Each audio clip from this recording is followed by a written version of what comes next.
Can you talk about a past mistake or give an example, and then how you use that going forward in the future to make a decision?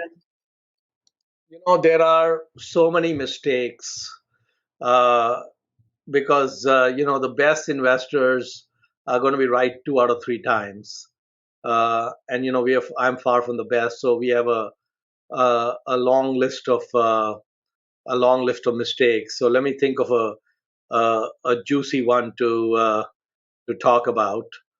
There's many mistakes. Like for example, I used to have an investment in Sears, um, and of course the thesis was, and in fact even the people who are invested in Sears today, the thesis is that their real estate holdings alone are worth multiples of the stock, and so you have a huge underlying uh, set of assets which is significantly above the current market cap.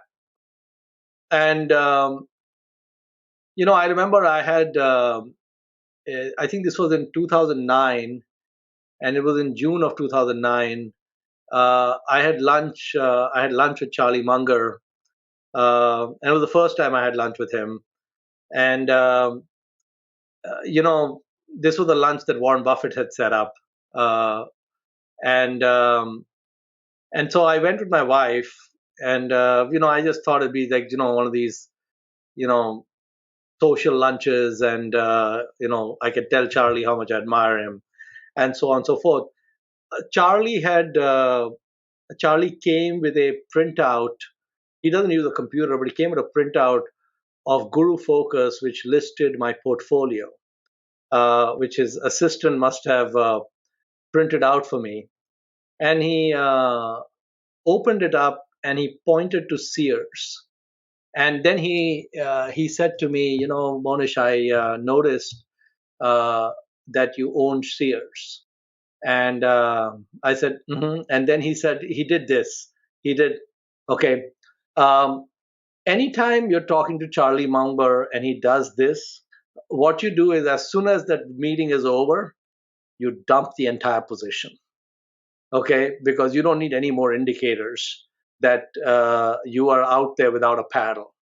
And so Charlie said to me after he finished shaking his head, he said that, Warren and I were in the retail business with diversified retailing in the early 70s. They bought these department stores in Baltimore.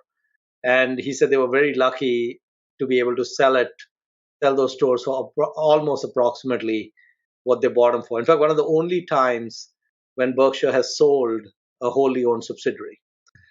They've had subsidiaries go to zero, get closed down like Berkshire Hathaway Mills. But typically, when businesses are in decline or whatever else, they just run them down. The sales are few and far between.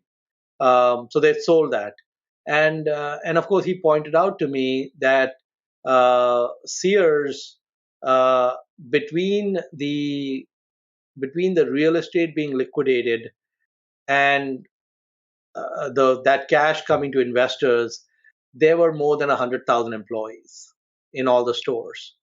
And if any of you have run a business before, uh, anytime you have to let a person go, it is a gut wrenching thing to do.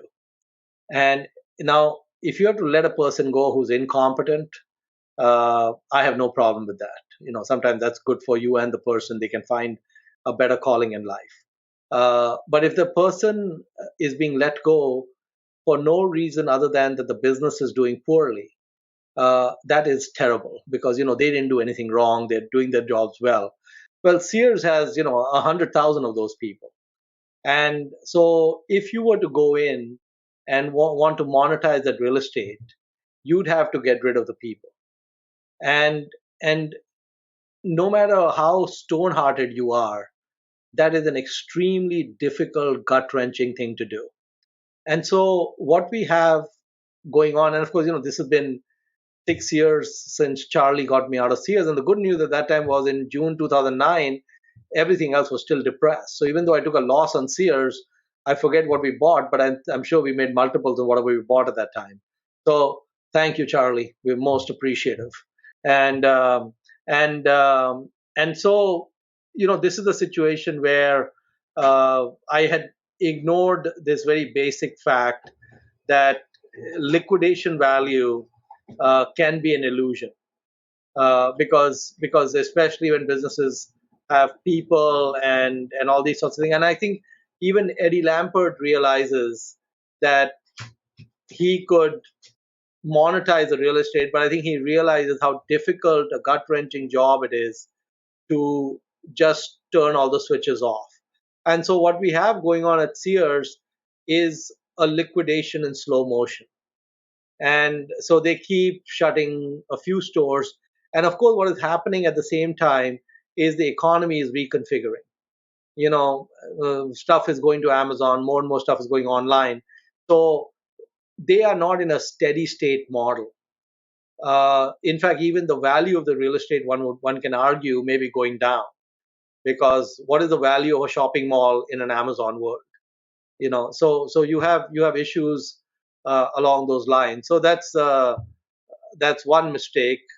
If you would like to talk about more, I have an endless stream of mistakes to talk about.